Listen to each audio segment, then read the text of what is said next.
Hi folks, I'm back with another video for you today, and I'm speaking about the house of Van Cleef & Arpels. It's been a while since I've done a standalone video on their fragrances in the La Collection Extraordinaire fragrances. So I'm doing one for you today, and this is coming 3.5 years after I did my first one, which was a ranked list. Today I'm going to talk to you about their fragrance launches from the year 2020 up until now. And also, they have been launching some Parfum editions of their fragrances, which I'm not going to feature here because I don't own any of them. And there's a few that are upcoming as well. But if you haven't gotten your nose on these fragrances, if you're local, if you're in San Francisco, head over to Neiman Marcus. You can sample a lot of their fragrances. But in today's video, as I said, I'm going to talk to you about the Van Cleef & Arpels La Collection Extraordinaire fragrances from 2020 up until now. Find out what they are coming right up. Thanks so much for tuning in. I'm Sebastian, talking to you about Van Cleef & Arpels La Collection Extraordinaire. Let me know if you're familiar with this house, this collection, I should say, and also let me know if you have a favorite in the collection. So Van Cleef & Arpels used to sell a lot of great fragrances in the Signature Collection line. They started out with First, created by Jean-Claude Ellena, and you name it, there's a ton of other fragrances like Pour Homme was out, Czar was out, Midnight in Paris, and things like that. Most of those fragrances are discontinued except for First, and they have this standalone collection of luxury fragrances. Again, they're sold at Neiman Marcus here in San Francisco. You can go in and check out the fragrances and sample them. There's some that I really enjoy. And if you want to find out more about their fragrances, search the channel for Van Cleef & Arpels and many videos will pop up. There's one other thing I want to say before I get to the fragrances. If you ever visit France, go to in Paris, go to their standalone perfume shop next to the jewelry store, obviously, because Van Cleef & Arpels are a jewelry maker. And they have 3 classic fragrances that were discontinued, brought into bottles like this, which are the bottles for the La Collection Extraordinaire. I have a standalone video for that as well. There's Van Cleef & Arpels Pour Homme for the men, such a great old school powerhouse fragrance, one of my favorites of all time. They also have Czar, and that one came out in the late 80s. The Pour Homme came out in the late 70s. And then they have Van Cleef, which is a feminine fragrance, originally launched in the early 90s, discontinued later. Those 3 are selling there if you're in the market for them. If you ever make it to France, Paris for sure, check them out. But let's get started with the list. We've got the first fragrance from 2020. It's Oud Blanc. So they have bottles that are black. They have the white bottles, and they also have clear bottles. And I believe the brand started out making the collection of fragrances in the clear bottles first. Then they started making the Blanc collection, which are, pure, clean kind of offerings. And I've got 2 in this video. But Oud Blanc is created by Flipo. It's Oud Accord, Vanilla Pods, Incense, Aldehydic, White Musks, Turkish Rose Absolute, and Date Accord. For me, it's a very easy to wear oud if you're looking for a Western oud with a hint of rose and a little bit of dates. And then, of course, that very easy to wear Oud Accord that they have in here with sweetness from the vanilla. I think you might dig this one. It's super creamy and smooth, and I think everything is done just perfectly. Nothing overwhelms. It's not animalic to me whatsoever, as it's even like a bit gourmand. And you'll appreciate something that's super, smooth. It's got this very creamy, smooth effect happening, slightly sweet, bit oudy, woody, Western oud for sure. The vanillic comes in. And of course, you're going to get the rose as well. It's a nice blend, nicely done, but it's clean because the Van Cleef & Arpels La Collection Extraordinaire has another oud, which is not featured here. But a great oud to have if you're into the idea of oud. The next fragrance in the same year launched in 2020. This is Bois d'Amande, this one right here. So basically, Blanc obviously means white. So Oud Blanc, white oud. This one's Bois d'Amande, basically translates to almond wood. This is a 2020 launch created by Sidonie Lancesseur. This has notes of almonds, cedarwood essence, vanilla, musks, and lemons. Sadly, this is my least favorite in the fragrances I'm going to talk to you about. I don't know why, but this fragrance just doesn't do it for me. It's also kind of acting a bit skin scent like for me, so maybe that's what it is. I don't get a lot of excitement from it. But if you like the idea of almonds and woods and slightly sweet vanillic touches and some light citruses, you might be happy with this one. For me, the almonds also acts a bit green. So it's not necessarily fully ripened and dried almonds. It's almost like green almonds because it doesn't have that kind of dry almondy effect. It has a bit of a fresh green effect here. But I think this will satisfy for someone that likes something slightly sweet, woody, you know, close to the skin and things like that. And I think that should be satisfactory for that type of a person looking for something like that. So up next, this is Orchid Leather, launched in 2021, created by Julien Rasquinet. So this was, I bought this from one of the British department stores. I was ordering quite a bit at that time because there was not a lot of, you know, retail happening during the pandemic. And it was such a great surprise. It turned out to be a favorite of mine from this collection. I absolutely love it. And it's Black Leather Accord, Plum Accord, Cistus Essence, Vanilla Pod Absolute, Incense, Cardamom. If you like Julien's work, I think you're going to like this one. And I think the fruits are nicely meshed with the leather, with the vanillic touches. So it's leathery, it's slightly animalic, but it's nicely, you know, toned down with the vanilla and the plummy note. And the plums also has a slight booziness. And of course, there's a little smoke and spices coming in as well. It's so nicely done. Really, really gorgeous.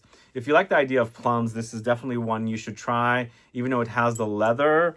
I think Julien did such a great job with Orchid Leather. I think to this day, this is definitely one of my favorites from this collection. But moving on to a fragrance created by Jérôme Epinay, this is Patchouli Blanc. So here we have another white bottle fragrance. This is Patchouli Blanc, white patchouli. It's very clean, I think. This is definitely not the chocolatey variety of patchouli. So if you don't like that kind of ambery chocolatey variety, you want something clean. This is aldehydic. And it's got this effervescence about it, then you're going to probably dig this one. But it's patchouli essence, aldehydes, rose essence, white musks, cashmere woods, pink peppercorn. This one launched in 2022. Yeah, I can smell the aldehydes already.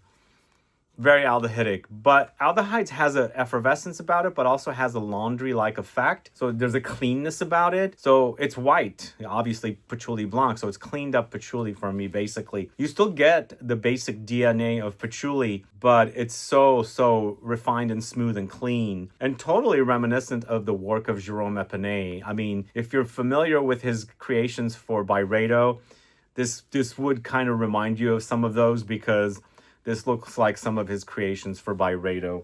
But a very clean patchouli. This is Patchouli Blanc from Van Cleef & Arpels. All right, the next fragrance I do not have on hand. The next two fragrances I do not have. So Moonlight Patchouli Le Parfum. Moonlight Patchouli launched before the pandemic, like 2018 or 2019, which I have, which is featured in my standalone Van Cleef & Arpels video ranking the collection.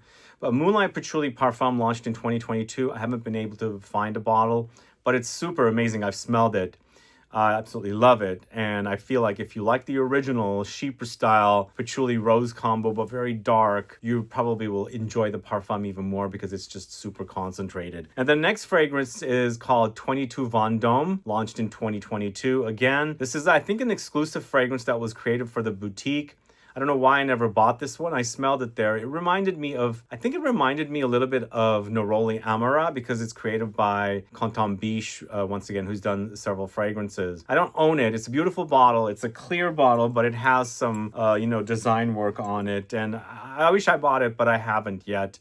What I did buy from that store in Paris are the three classics that were brought back. But moving on to Moonlight Rose from 2023, created by Fabrice Pellegrin. So I feel like the Van Cleef & Arpels house is doing a series of Moonlight fragrances because while I was in Europe recently, I smelled Moonlight Cherry. I didn't buy it either. I was being very, very conservative because I was running out of space for bringing back perfumes. I enjoyed the cherry, but it was another cherry fragrance, Moonlight Cherry. But we had Moonlight Patchouli, and of course I mentioned the Moonlight Patchouli Parfum.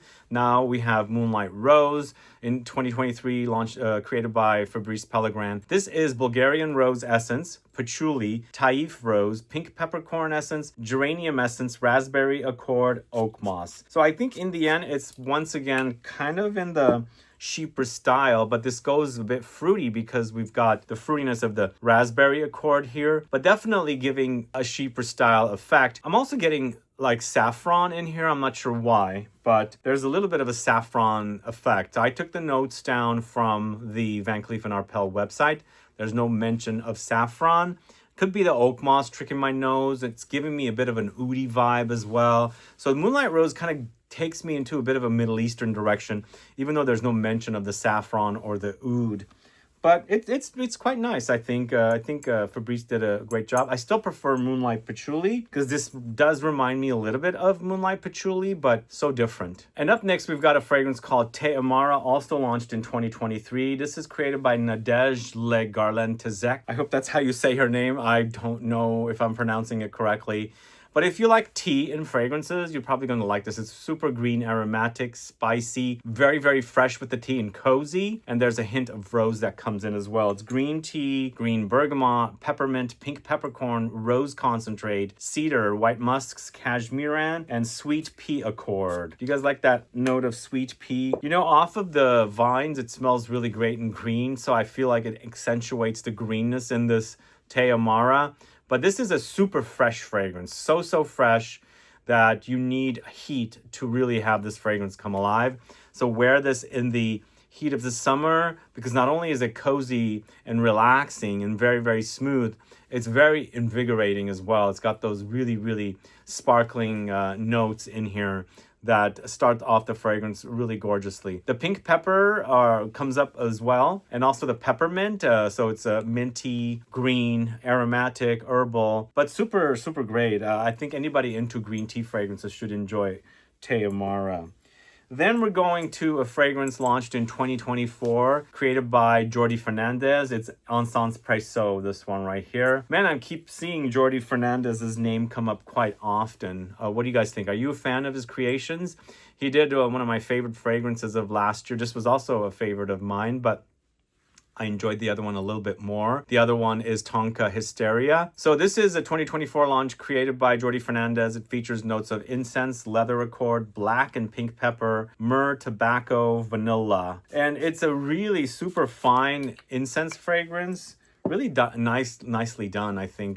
Great creation. But smoky, spicy, resinous, leathery, all of those comes into mind. And ambery as well. It becomes ambery in the dry down, and there's some sweetness with the vanilla mixed in with the ambery effect. I think it's great incense. Maybe it might hint, lightly hint at something like baby cat, but I'm not saying this is a baby cat, type of a fragrance. But I feel like there's some light reminders of something like that with the vanilla that comes in and the spiciness of the pink and black pepper. And then, of course, the leather and stuff. I think it's just a trendy fragrance style. You might be looking for an alternative for Baby Cat or something, or Vanagloria. You might check Encens PRECIEUX out. Again, it's not identical, but I feel like it could fall into that ballpark of that style of fragrance. And then the last fragrance I'm going to talk to you about until a selection of fragrances that I do not have here is Musky, this one right here. This was launched late last year in 2024, created by Sophie Labbé of Firmenich, DSM-Firmenich. This is cashmeran, white musks, aldehydes, sandalwood, iris, benzoin, and neroli. And if you're looking for something powdery, like baby powder effect, but super musky, you got to get your nose on this one because this is basically what it reminds me of. And when I smell baby powder, there's a comforting vibe about it. It's super smooth and relaxing. I get that here, but it's like the powderiness is so super strong here that you've got to be a powdery fragrance lover, but lots of musks. So the cashmeran, the white musks, and the aldehydes. And there's an ambery effect happening, but it's the powdery effect has been intensified by the iris. And there's a creamy base when it's drying down, creamy, woody, and ambery. I do like this one, but I like that reminder of baby powder because it just totally reminds me of it. And again, there's this, scent memory with the baby powder and reminds me of a time when it gave me this very soothing, comforting effect when I ever smelled it. So that's the last fragrance I'm talking about. And I have one bonus option that I'm going to talk to you about in the bonus section. But there are other fragrances that I don't have here that have launched after Musc de Soie. So first of all, it's Ambre Imperial in the Parfum concentration, which also launched in 2024. So it's the popular amber fragrance created by Canton Biche that they've gotten the Parfum edition of. Then there's Moonlight Cherry, which I do not have, launched in 2025, early 2025. I sampled it. It was very cherry, and I don't have that one either, but I'm not sure I'll get it because it's a cherry again, but who knows? Once in a while, I kind of like that smell of cherry in fragrances, so maybe I will pick it up as well. But let me know if you've sampled these two. And then a few more. I think Neroli Amara has been a very favorite fragrance or popular fragrance for the House of Van Cleef & Arpels in the collection Extraordinaire. So they have a Parfum edition of that fragrance coming, or has launched already. I haven't got my nose on this one, but I really love the Neroli Amara. So hopefully the Neroli Amara Parfum, Le Parfum, is also great. And then with that, they're also launching Santal Blanc Le Parfum. So Santal Blanc is in one of these bottles, the white, because it's in the Blanc collection. Not my all-time favorite. I prefer Neroli Amara, because Neroli Amara is signature Canton Biche. If you like his fragrances like Fleur Narcotique for Ex Nihilo, you're probably going to like Neroli Amara. But let's see what they've done with the Le Parfum. And that's all I have for you guys today. Let me know your thoughts on these fragrances that I spoke to you about. Are you a fan? Have you discovered them? And if you haven't, as I said, go head over to Neiman Marcus here in San Francisco. You can discover the entire collection. They sell them there. But either way, guys, thanks so much for watching today's video. If you have any questions or comments, please do list below. Please like this video. Please share it. Follow me on Instagram and Facebook, and I'll be back with more videos very soon. Have a good one. Goodbye.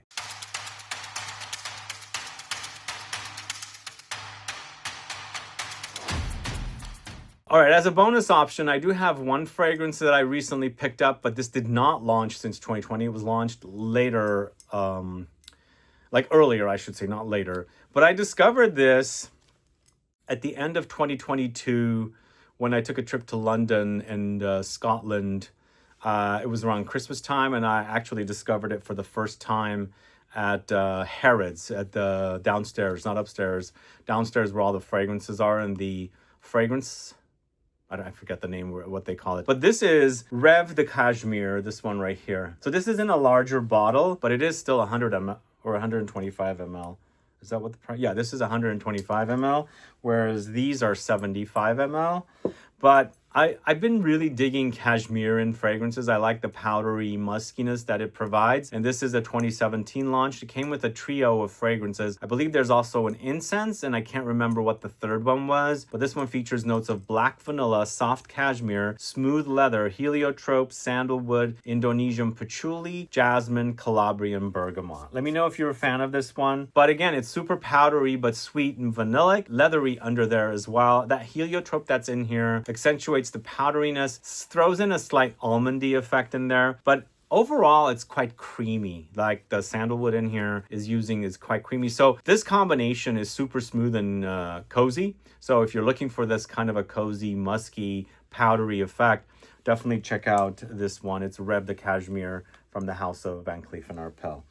Anyway, that's the bonus fragrance for you guys. Let me know your thoughts on this collection. Please add a comment.